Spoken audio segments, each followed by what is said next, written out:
Bom dia, queridos amigos do Centro Espírita Maria do Sacramento. É um prazer enorme estar aqui com vocês pela primeira vez. Pela primeira vez nessa página, né? Desse ínclito Centro Espírita que eu tenho acompanhado pela internet, que leva a mensagem do Cristo, a mensagem do Espiritismo a todas as pessoas trabalhadoras da última hora, né? É um prazer imenso estar aqui com vocês. Como foi combinado, às 9h30 da manhã faremos essa palestra, cujo título é Um Novo Amanhecer Dentro de Nós. E eu gostaria que vocês começassem avisando se o som, se a imagem está chegando a contento, porque o horário está se aproximando. Mais um minutinho e faremos a prece de abertura, como é de praxe, para que na sequência a gente possa proferir a palestra, né? A Valquíria já se manifestou, tá tudo bem, né, Valquíria? A imagem, o som, acho que estão chegando bem para todos vocês. Eu acredito que sim. Pelo menos, pelo que me consta, tá tudo bem. Eu não sei com vocês. Qualquer equívoco, qualquer erro, qualquer coisa na imagem, no som, por favor, avisem. Mas eu creio que está tudo certo. A internet está bem. Bom dia, Valquíria. Obrigado, Valquíria. Está tudo certo. Ótimo som. Muito obrigado. Então, daqui a 30 segundos a gente inicia a prece. Eu gostaria que quem desejasse colocasse um copo de água com água na sua frente durante a palestra, porque mesmo virtualmente, os amigos espirituais energizam, fluidificam estas águas. Porque estamos reunidos em nome de Jesus. Porque estamos reunidos em nome do Cristo Jesus. E essa grande falange, principalmente de Maria, do Sacramento, essa grande falange de espíritos estão conosco, né? Está conosco. Então vamos colocar um copo com água na frente do computador, do tablet, do celular, enquanto assistimos a palestra, porque vamos estar envolvidos por essa falange maravilhosa de espíritos de escola. Mais um instante, faremos a prece.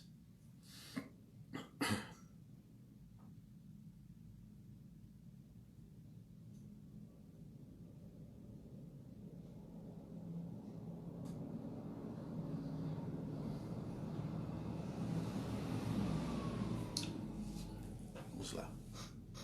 Vamos cerrar levemente os nossos olhos para podermos nos conectarmos com o sagrado que está exatamente dentro de cada um de nós. É ali. É ali dentro de cada um, no templo sagrado do coração, onde o reino de Deus acontece. Segundo as próprias palavras do Cristo, não iremos encontrá-lo, o reino de Deus, em situações exteriores, mas dentro de cada um de nós. Então, de uma forma introspectiva, vamos entrar nesse templo sagrado do coração, nos prostrar diante do sagrado, diante de Deus, nosso Pai, o governador da vida, o Criador de todas as coisas, e dizer: Pai boníssimo, Pai de amor, estamos reunidos virtualmente, Pai, em nome do Cristo Jesus. E tu que estás em secreto, sabeis que as nossas intenções são sinceras.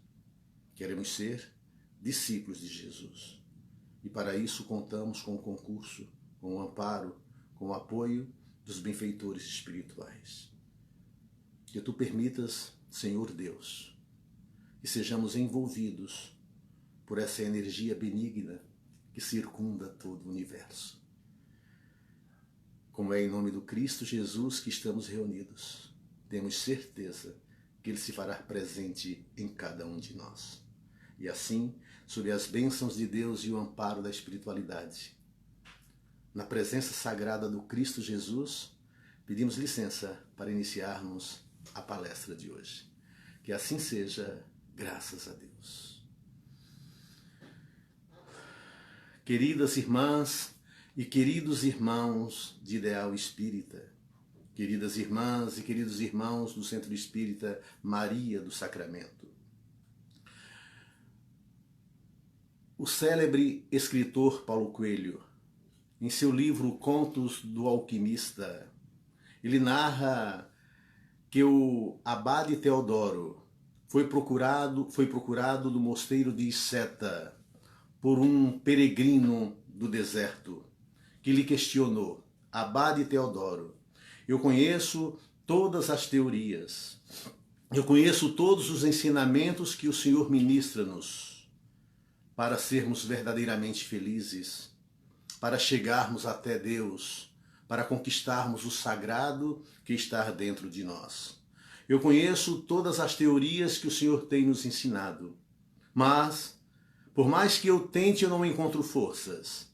Por mais que eu tente, eu não consigo encontrar forças para praticar uma só linha de todas as teorias que o Senhor tem nos ensinado. O abade Teodoro olha para ele paternalmente e lhe diz: ó filho, é como se você soubesse que além do mar existe uma cidade onde as pessoas vivem plenamente felizes. É como se você soubesse que além do mar existe uma cidade onde as pessoas vivem num estado de nirvana, plenamente felizes. E é feliz plenamente quem nesta cidade chega. Mas você, filho, não comprou a passagem ainda, não preparou a mala e não embarcou no navio. Então não adianta saber que além do mar existe uma cidade onde as pessoas que lá chegam tornam-se verdadeiramente felizes. Não adianta saber se você ainda não comprou a passagem, se você ainda não preparou as malas e se você ainda não embarcou no navio. O jovem peregrino do deserto olha para o abade Teodoro e lhe questiona: como fazer? Como eu devo proceder então, abade? E o abade Teodoro lhe diz: dê o primeiro passo e o caminho se mostrará por si mesmo. Meus amados, em toda caminhada nós precisamos dar o primeiro passo. Sem darmos o primeiro passo, nenhuma jornada, nenhuma caminhada tem início. E já fazem mais de 2000 anos que o nosso governador espiritual, o Cristo Jesus, o Cristo de Deus, desceu dos páramos celestes onde ele habita e governa o planeta Terra espiritualmente, como a mais verdadeira prova de amor. Ele desceu dessa região sagrada, onde todos vivem plenamente felizes.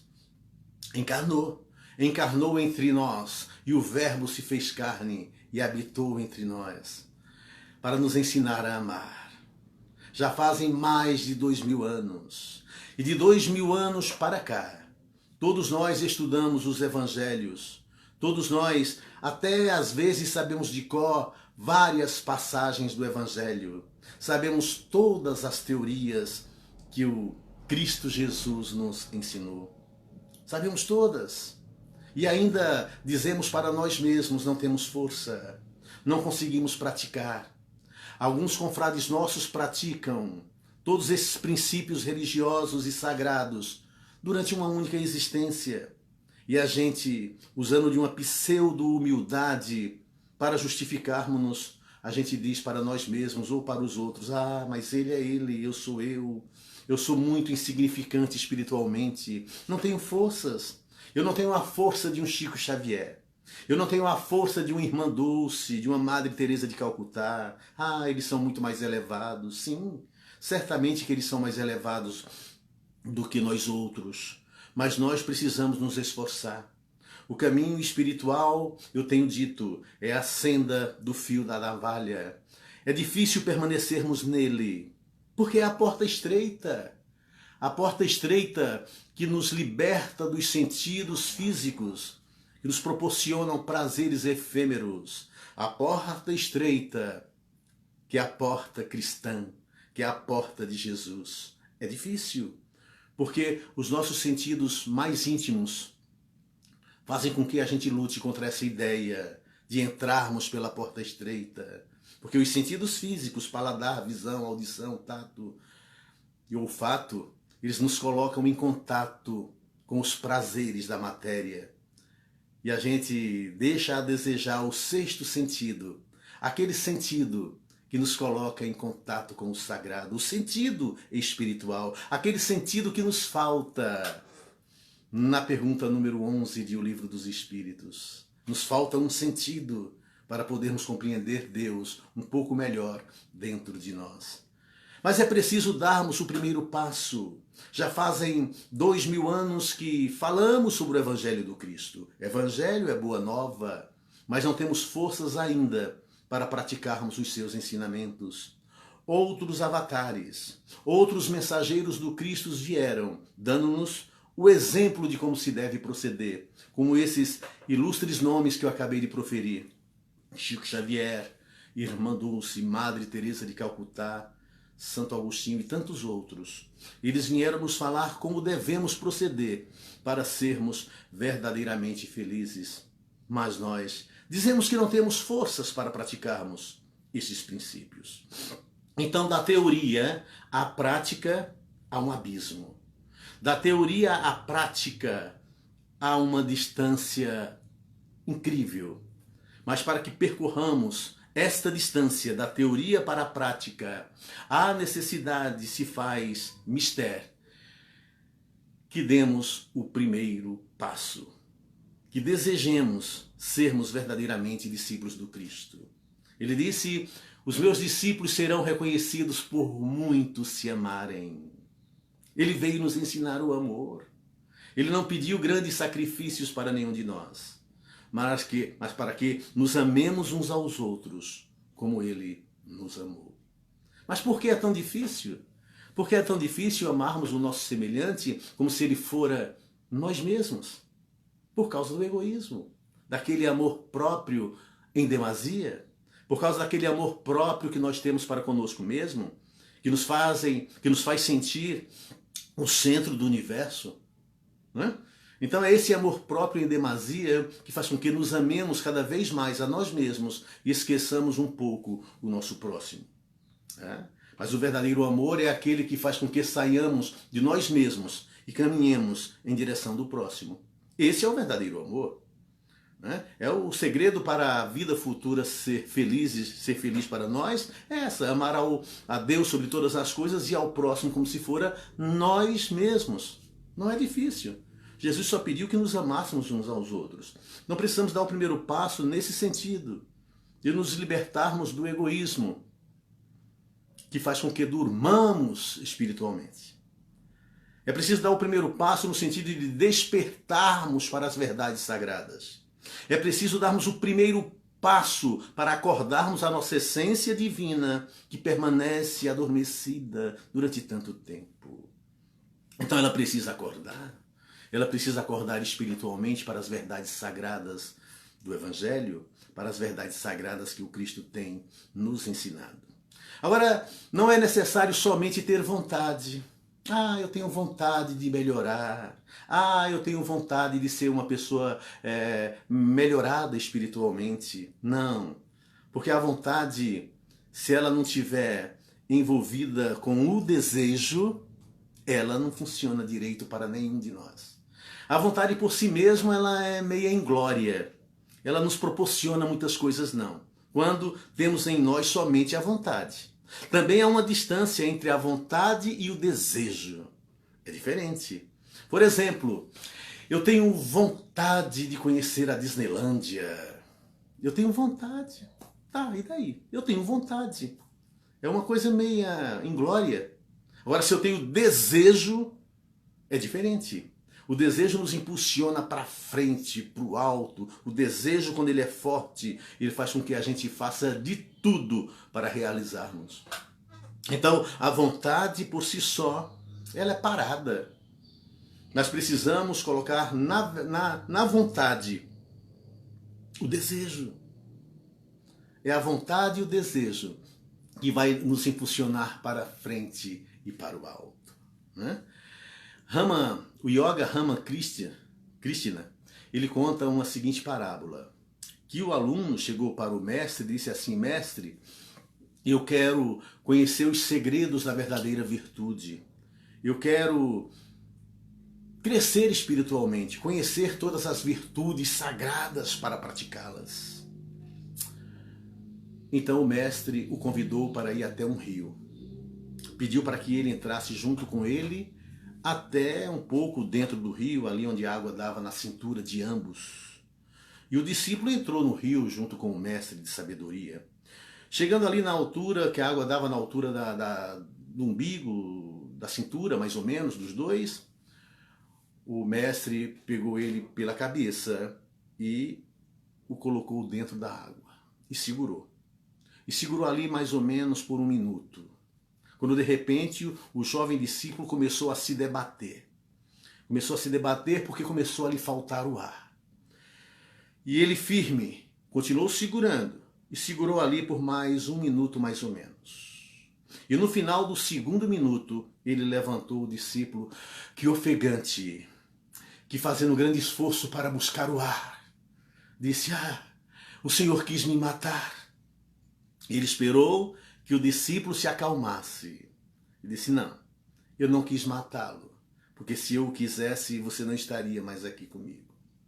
Eu fiz isso para te fazer a seguinte pergunta: qual foi o único desejo que você teve quando estava sob as águas? Qual foi o único desejo que você teve quando estava te faltando o ar? Ele disse: mestre, o único desejo que eu tinha era de respirar.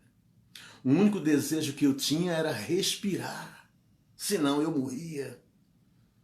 O mestre então olha para ele e diz: esse é o verdadeiro caminho da iluminação. Esse é o verdadeiro caminho de se buscar as virtudes.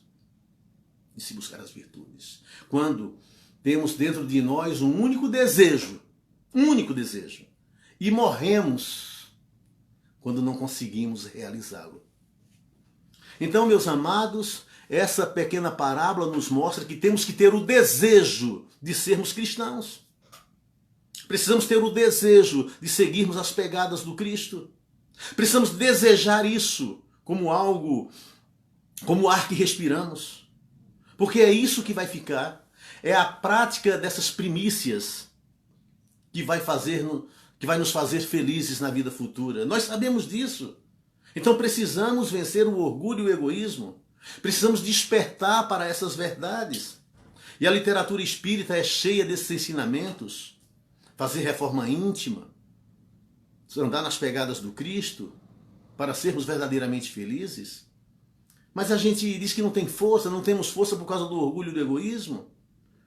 O Evangelho segundo o Espiritismo e o Livro dos Espíritos nos ensina que devemos aurir todas as nossas forças para vencermos esses 2 grandes flagelos que nos fazem sofrer, que é o orgulho e o egoísmo. Porque, via de regra, meus amados, são eles que nos manipulam. O orgulho e o egoísmo nos manipulam para onde eles querem e nós vamos, porque é assim que caminha a humanidade. E a gente acha que é normal, porque o mundo é assim. A gente pensa que é normal agir conforme o mundo. Mas o verdadeiro cristão não tem que agir conforme o mundo. Precisamos ser do mundo, mas pensarmos que não somos, porque na verdade nós não somos. Precisamos viver como se não fôssemos do mundo, como disse Paulo, porque na verdade nós não somos. Meus amados, o verdadeiro despertar espiritual começa quando começamos a buscar as virtudes, não somente como algo que precisamos, mas sobretudo como algo que desejamos. Então o verdadeiro despertar espiritual começa quando começamos a buscar as virtudes como algo que precisamos, mas que desejamos. Aí começa de verdade a acontecer o verdadeiro despertar espiritual. Estamos dormindo. É como se nós estivéssemos na nossa noite espiritual. Estamos adormecidos, manipulados pelo orgulho e pelo egoísmo durante tanto tempo, e não nos damos conta muitas vezes, porque achamos normal, achamos que somos nós mesmos. E as influências negativas espirituais são tão sutis que nós pensamos que o pensamento é nosso, porque não conseguimos diferenciar o que é nosso e o que não é. O mundo espiritual interfere tanto no nosso meio, na nossa mente, que na verdade, via de regra, são eles que nos manipulam. É o que diz o Livro dos Espíritos, na questão 459. Então precisamos tomar cuidado, estarmos atentos, vigiar, como disse o Cristo, para não cairmos em tentação. Precisamos dar o primeiro passo nesse sentido e prestar atenção nas nossas atitudes, para que hajamos sempre de forma correta. Precisamos, meus amados, mudar aquilo que está dentro de nós e que é oculto para os outros. Precisamos mudar o que é visível para nós e o que é oculto para os outros. Eu já falei isso em alguma palestra. O que é oculto para os outros? É aquilo que eu guardo só comigo e só eu sei. Só eu mesmo me conheço. Só eu sei dos meus momentos de crises emocionais. Só eu sei dos momentos em que eu penso ou ajo de uma forma diferente de como eu me apresento para os meus semelhantes. Eu me apresento para o mundo usando, via de regra, máscaras. Eu me apresento bonzinho no centro espírita, eu me apresento bonzinho também na empresa em que eu trabalho, eu me apresento com a máscara da bondade em todos os lugares que eu vou. Às vezes, alguma coisa se sobressai e eu deixo um insight, alguma coisa do que verdadeiramente eu sou. Mas logo volto a usar a máscara e vou me apresentando desse jeito. Então as pessoas não me conhecem verdadeiramente, muito superficialmente. Por isso que a gente fala, é no lar, é na casa, onde a gente se revela como mais verdadeiramente nós somos. E principalmente, quando nós estamos sozinhos com a nossa consciência. Principalmente quando nós estamos sozinhos. Os pensamentos que povoam nossa mente, os nossos desejos mais secretos, a minha forma de pensar e de agir quando eu estou só. Então eu preciso mudar, é isso. Isso que está oculto dos outros, mas visível para mim. A forma como eu me apresento para os outros, eu não preciso mudar. Está aparentemente perfeita. Agora aquilo que se apresenta para mim, que só eu conheço, isso eu preciso mudar. Eu preciso ser o mesmo em todas as minhas ocasiões, em todos os meus momentos. Porque não é o outro que eu estou enganando. É a mim mesmo. Não é o outro que eu engano, mas a mim mesmo. Né? Então a verdadeira honestidade é quando eu começo a ser honesto comigo mesmo. Falar a verdade. Né? Tirar a sujeira de debaixo do tapete e começar a apresentá-la. Por isso que as reuniões terapêuticas de grupo funcionam perfeitamente. Porque as pessoas se nivelam por iguais. Porque as pessoas contam de suas mazelas na certeza de que aquilo ficará no anonimato. De que o companheiro que o está ouvindo, o está escutando, não vai deixar sair aquelas informações daquelas quatro paredes. E as pessoas se abrem, e as pessoas se libertam daquilo que lhes fazem mal. Por isso que as reuniões terapêuticas de grupo funcionam perfeitamente. Porque é ali onde começa a reforma íntima. Quando a gente começa a se revelar para o outro. E quando a gente se revela para o outro, é como se a gente estivesse assumindo um compromisso com o universo de mudar. Eu preciso mudar aquilo. Aquilo que me faz infeliz, aquilo que me faz sofrer. Né? Só para ilustrar, dizem que um louco, lá no hospício, ele andava pelo pátio do hospício com uma escova de dentes amarrada por um cordão, por um barbante, e ele puxava aquela escova de dentes pelo pátio do hospício.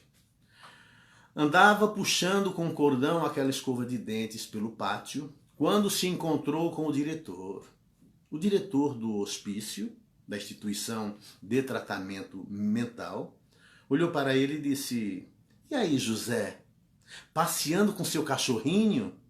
Ele olhou para o diretor, fez um ar assim de quem já estava recuperado e disse: "Cachorrinho, você não está vendo que é uma escova de dentes? Você não está vendo que eu estou carregando uma escova de dentes? Que cachorrinho que nada?" Aí o diretor olhou para ele, se surpreendeu com a recuperação dele e disse: "Que bom, José, Que bom que você está com essa consciência. Logo, logo, José, se você continuar assim, eu vou te dar altas.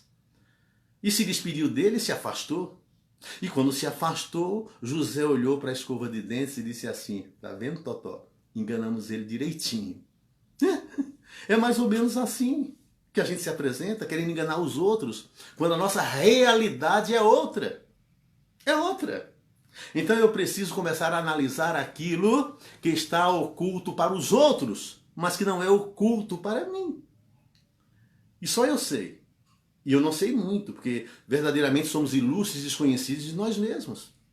Porque o que eu tenho no meu inconsciente profundo, no meu subconsciente, que eu não consigo às vezes acessar, é incrível.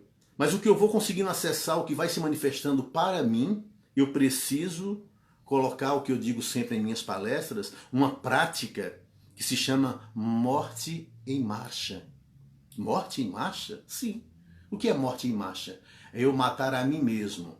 Eu matar o homem velho enquanto eu vivo, enquanto eu pratico minhas atividades, enquanto eu levo uma vida normal. O homem velho vai se manifestando e se eu prestar atenção, se eu estiver vigilante, como Cristo pediu que estivéssemos, vigiar para não cairmos em tentação, na hora que alguma sequela do homem velho vai aparecendo, eu vou aniquilando. Isso chama-se morte em marcha. Morte em marcha, matar o homem velho naturalmente. Mas tenho que prestar atenção. O que é isso? Que sentimento é esse que está me acometendo? Que sentimento de vaidade é esse que eu estou sendo possuído neste momento? E aí você aniquilar, mas aniquilar de verdade. Porque o que temos dentro de nós é a essência de Deus. O que temos dentro de nós é uma força sobrenatural que nós desconhecemos. Mas se nós começarmos a manipular esta força que todos nós temos dentro de nós, o Evangelho segundo o Espiritismo fala muito bem disso, quando fala da fé humana e a fé divina, da força incrível que todos nós temos dentro de nós e que a gente muitas vezes não acessa. Ah, meus amados, quando começarmos a acessar esta força, esse sagrado que existe dentro de nós, nós vamos conseguir aniquilar o orgulho e o egoísmo, que nos fazem ficarmos meio que adormecidos para as coisas espirituais. Aí quando começarmos a despertar para as coisas espirituais, nós estaremos acessando um novo amanhecer na nossa existência. E o que é o novo amanhecer? Não é acordar? Que esse amanhecer seja lindo, que esse amanhecer seja iluminado, porque a porta estreita é difícil de ser acessada. Mas ao acessarmos a porta estreita, veremos como é proveitoso, como é maravilhoso estarmos dentro da porta estreita, não é? E Jung, o grande pai da psicanálise junto com Freud, que depois por divergência acabaram se separando, mas eles eram os grandes pais da psicologia, da psiquiatria de todos os tempos. Eles foram grandes divisores de água dentro da psiquiatria, da psicologia. Então Gustav Jung, ele dizia que o homem não se torna iluminado vislumbrando figuras de luz, mas antes observando sua própria escuridão. Olha só, o homem não se torna iluminado vislumbrando figuras de luz, mas antes observando sua própria escuridão. Nós somos um misto de sombra e de luz. É isso que nós somos. Não somos tão santos para sermos só luzes, nem somos tão pecadores para sermos só sombra, só escuridão. Nós somos um misto. Nós somos um povo, como diz a Igreja Católica, um povo santo e pecador. Agora, eu preciso olhar para o meu pecado, entre aspas. Eu preciso olhar para a minha escuridão, para a minha sombra. Porque se eu só olhar para as minhas virtudes, eu não vou conseguir. Eu não vou conseguir buscar a iluminação. Eu preciso olhar para a minha sombra e começar a transformá-la em luz, para que a minha parte iluminada comece a crescer um pouco mais. Eu preciso fazer isso. Jung também dizia, meus amados, e eu gosto muito de algumas tiradas, algumas sacadas de Jung que tem tudo a ver com o Espiritismo, tem tudo a ver com Jesus, o Cristo de Deus. Ele dizia, prestem atenção, que olhar para fora é sonhar, mas olhar para dentro é despertar. Olhar para fora é sonhar. Olhar para dentro é despertar. Então, quando eu olho para fora, o que é que eu estou olhando? Eu estou olhando os sentidos físicos que me colocam em contato com o que é externo, com o que é de fora, o tato, como eu já disse, a audição, a visão, o paladar, o olfato. Né? Eu estou olhando para fora. Quando eu olho para fora, eu estou olhando para o meu próximo. Eu olho para minha esposa, eu olho para os meus companheiros de trabalho, e eu começo a ver defeitos neles que eu não vejo em mim. Eu não vejo. Então, porque eu estou olhando para fora, eu estou sonhando. Então eu só desperto, segundo Jung, quando eu começo a olhar para dentro de mim. Esqueço o próximo. Isso a doutrina espírita também fala, quando fala da indulgência, que faz parte da caridade, para eu ser indulgente com as imperfeições alheias. Porque eu tenho as minhas para tratar. Porque eu tenho as minhas grandes imperfeições para combater, para procurar vencer. Então eu preciso olhar para dentro, para despertar para essa realidade. Através de uma introspecção, de uma meditação, de uma reflexão antes de dormirmos, como Santo Agostinho fazia muito bem e nos ensinou a fazer isso na questão 919 do Livro dos Espíritos. Colocar o meu dia em revista, olhar para dentro. Olhar para dentro é despertar. Mas eu olho só para fora. É muito mais fácil eu ver os defeitos que os outros têm. É muito mais fácil. Porque eu estou sempre olhando para fora. É como se eu já disse em algumas palestras, e vou deixar registrado aqui também, se eu andasse com um alforge, a humanidade toda andasse com um alforge na frente e um alforge atrás. No alforge de trás eu coloco os meus defeitos. No alforge da frente eu coloco as minhas virtudes. Andamos em uma grande fila indiana, onde o que está atrás vê os defeitos do que está na frente. O que está na frente só vê os defeitos do que está na sua frente, mas vê as suas virtudes. Precisamos mudar esse quadro e começarmos a olhar as virtudes do próximo. Eu não amo. Ninguém ama o que não é bom. Eu preciso começar a olhar as virtudes dos meus irmãos. Porque é fácil se apaixonar, é fácil amar desse jeito. Mas se eu começar a ver os defeitos, eu não amo. Então, o segredo, meus amados, é olharmos as virtudes que todo mundo tem, ninguém é só sombra. E começar a observar a minha sombra, os meus defeitos, para combatê-los. Esse é o segredo. Esse é o primeiro passo da caminhada. É comprar a passagem, arrumar as malas e embarcar no navio. É darmos o primeiro passo para que o caminho vá se mostrando por si mesmo. Mas é mais fácil olhar o defeito do outro. Jesus disse isso também quando falou da trave e do cisco. E me chamou de hipócrita. Como que você vê o cisco no olho do seu irmão e não vê a trave que está no seu, hipócrita? Disse ele para mim. Tire a trave do seu olho primeiro e aí você vai auxiliar o seu irmão a tirar o cisco do seu olho. Mas tire a trave do seu. Mas é mais fácil olhar o defeito do próximo? É muito mais fácil. Como aquelas 3 senhorinhas simpáticas, já de muita idade, que se reuniam todas as tardes na casa de uma, hora na casa da outra, para tomarem o chá da tarde juntas. Em uma dessas visitas, uma delas disse assim para as 2 amigas: estou preocupada comigo. As outras disseram: mas por quê? Ela disse: porque ontem eu estava com a vassoura no meio da casa e eu não sabia se eu ia começar a varrer ou se tinha terminado. Aí, quando a gente conta de uma mazela, por isso que é importante as reuniões de terapia de grupo. Algum defeito nosso, alguma imperfeição, a gente tem coragem de fazer isso, a gente abre coragem nos outros para que falem também deles. Por isso que funciona. Aí a outra falou assim, quando viu a primeira confessar aquilo: eu também estou preocupada comigo. As outras 2 disseram: por quê? Ela disse: porque ontem eu estava em pé, perto da minha cama de camisola. E não lembrava se eu ia deitar ou se tinha acabado de levantar. Aí a dona da casa olhou para as 2 amigas e disse assim: nossa, vocês estão esclerosadas mesmo, hein?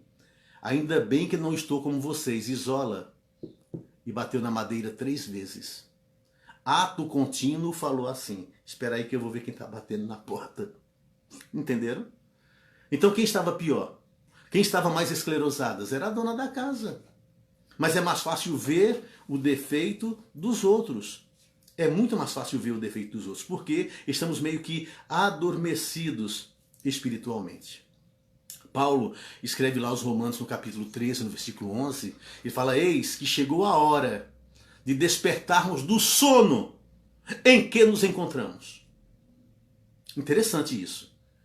Porque para quem Paulo falava, eis que chegou a hora de despertarmos do sono em que nos encontramos. Será os romanos que dormia o sono biológico da noite? Não.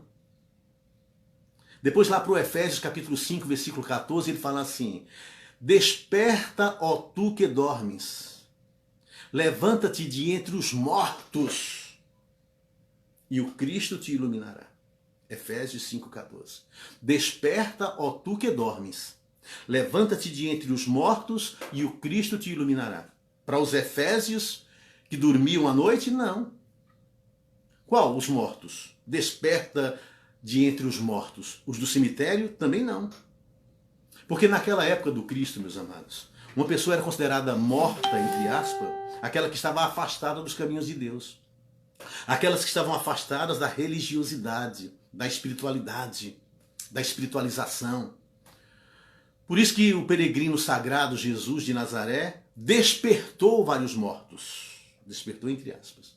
Mortos entre aspas. Despertou vários mortos. Despertou aqueles que dormiam. Ressuscitou alguns mortos. É isso que significa o despertar da Bíblia. Né? O levantar-se de entre os mortos, o ressuscitar, é isso. É você ressuscitar das coisas do mundo para as coisas sagradas. Isso é que é ressuscitar, segundo o ensinamento do Cristo. Por isso que ele ressuscitou tanta gente. Então precisamos despertar espiritualmente, porque a nossa realidade espiritual não é muito boa. Nós somos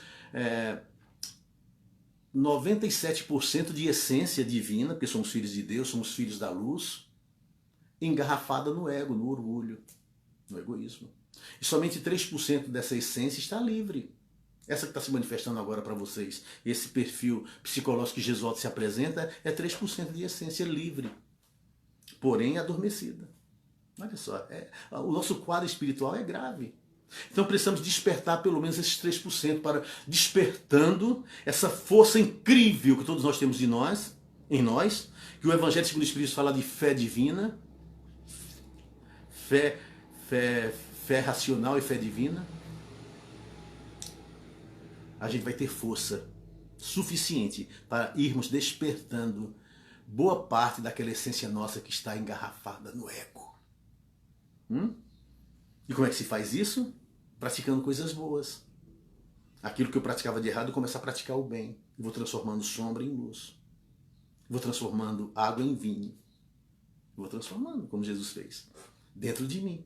Dentro de mim eu vou me transformando. Eu vou transformando.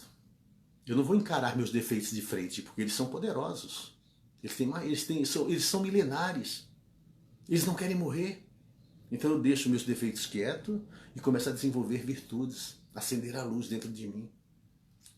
Meus amados, eu preciso acender a luz que está dentro de mim. Acender. Eu tenho uma poesia que eu deixei registrada no meu livro Conversando sobre a Vida, que retrata mais ou menos o que eu quero dizer nessa palestra de hoje. A poesia chama-se Desperte, e ela é um mote que diz assim: procure despertar a cada dia a criança que existe em você. Por quê? Porque um dia Jesus disse que se a gente não voltar a ser criança, a gente não é digno de conceber o reino dos céus. A gente precisa voltarmos a ser criança, porque a criança tem todas as características de um ser iluminado.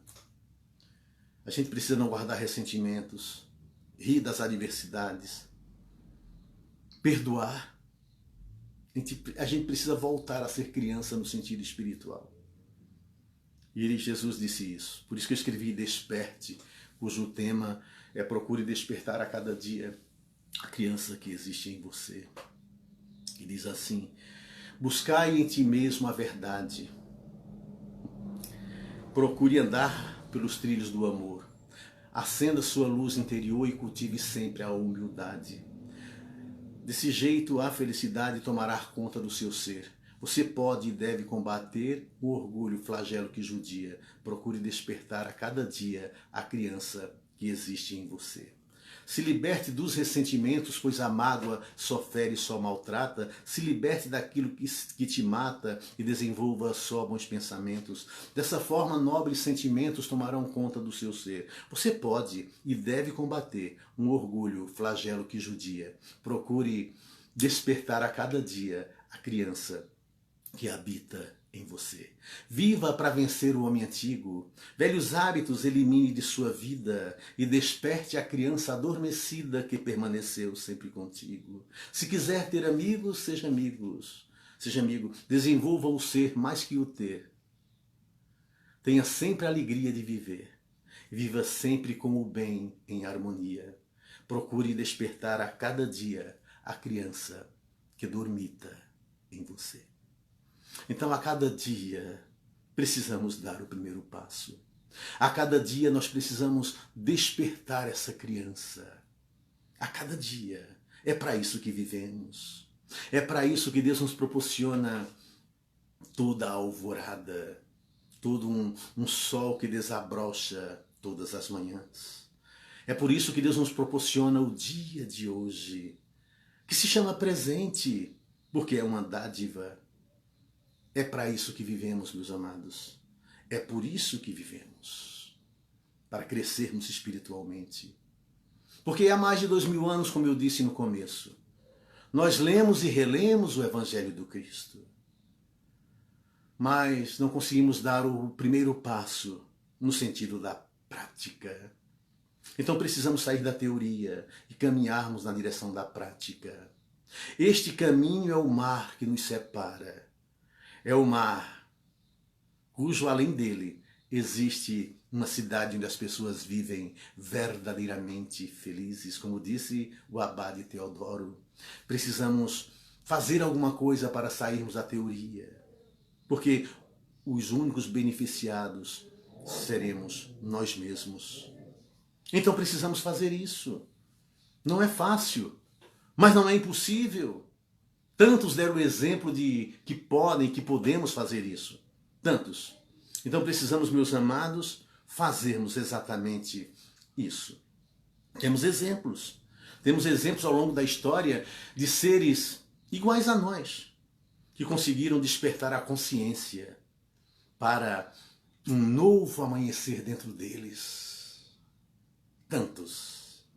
A Bíblia, então, existe N exemplos de pessoas que fizeram isso. Paulo de Tarso, que andava em caminhos equivocados e que se transformou. Maria de Magdala, o próprio Pedro, os apóstolos, Zaqueu. Depois a gente vem trazendo para o nosso tempo, que diz assim, Chico Xavier, Irmã Dulce, Madre Teresa e tantos outros, né? Betinho, e tantos outros que nos deram um exemplo do que devemos fazer. Eles não são diferentes de nós mesmos, eles tiveram desejo, eles tinham vontade e aliaram à vontade o desejo, e o desejo é capaz de manipular forças incríveis. Porque vontade e desejo são atributos do Espírito. E André Luiz, no seu livro Nosso Lar, ele nos faz um apelo que eu achei comovente. Porque André Luiz sofreu tanto tempo nos umbrais da terra. Porque André Luiz sofreu tanto tempo no lamaçal que ele próprio criou no entorno dele. Só foi socorrido quando se arrependeu. Por isso que o arrependimento é a porta de entrada para o limiar de uma nova vida espiritual. Quando o arrependimento é sincero. Ele foi ajudado. E agora é o nosso repórter espiritual que nos revela o mundo deslumbrante da espiritualidade. No próprio livro Nosso Lar, eles nos deixam um apelo para que a gente se esforce para sairmos da mesmice que estamos plantados, né?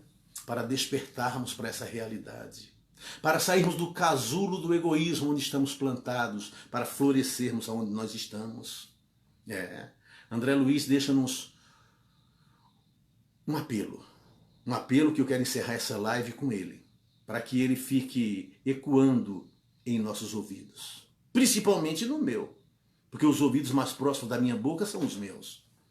Então, ai de mim, se eu não estiver atento. Ai de mim.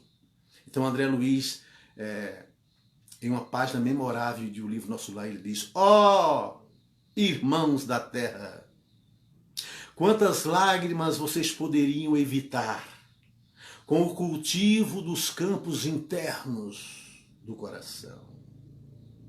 Acendei vossas luzes antes de atravessardes a grande sombra. Buscai a verdade antes de serdes surpreendidos por ela. Suai agora, para não chorardes depois. Queridas irmãs e queridos irmãos de Maria do Sacramento, queridas irmãs e queridos irmãos, amigos do Facebook, que os ventos da prosperidade sempre assoprem tuas costas, te impulsionando avante. Que o sol da felicidade sempre brilhe em teu rosto, iluminando teus passos e levando luz e alegria de vida à tua vida, às vezes difícil. Que as bênçãos de Deus sempre caiam sobre vocês. E até nos encontrarmos de novo, que Deus o tenha e que Deus a tenha tranquilos e suaves na palma de sua mão. Muito obrigado a todos. Muito obrigado. Vamos fazer a nossa prece final, que servirá também como vibração pelo planeta. E depois dessa prece, que cada um possa tomar a sua água, porque com certeza absoluta ela vai estar fluidificada e nos servirá de remédio para os nossos males mais íntimos. Senhor Jesus, Mestre amado, que tenhamos força para sairmos da teoria e caminharmos na prática do Teu Evangelho. Que tenhamos ouvidos de ouvir